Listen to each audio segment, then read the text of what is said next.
Welcome to மாயா பஜார். நிர்மலா கஜேந்திரன். இன்றைக்கு உளுந்தங்கஞ்சி செய்வது எப்படின்னு பார்க்க போகிறோம். இது உளுந்தங்கஞ்சிக்கான மாவு அரைச்சது. போன வாரம் கருப்பு உளுந்தில் உளுந்தங்கஞ்சி மாவு எப்படி செய்யறதுன்னு போட்டிருந்தேன். அதை பார்த்துக்கலாம். 2 டேபிள் ஸ்பூன் மாவு எடுத்திருக்கேன். கரைச்சிக்குவோம்.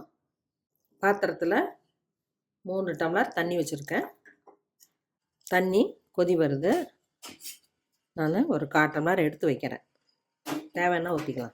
இப்போ மாவை மெதுவாக ஊற்றி கிளறுவோம்.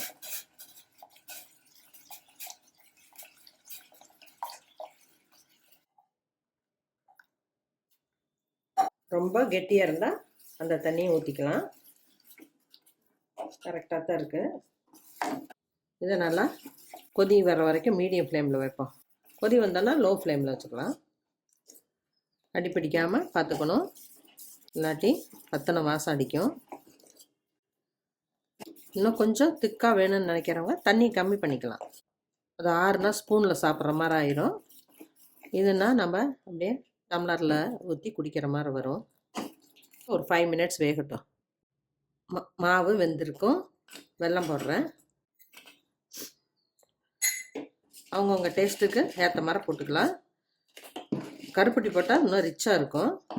நான் நிறைய பேர் கருப்பட்டி யூஸ் பண்ணுறதில்ல, அதனால் வெல்லம் போட்டு காட்டுறேன். சாப்பிட்டு பழகிட்டால் அது ரொம்ப பிடிக்கும்.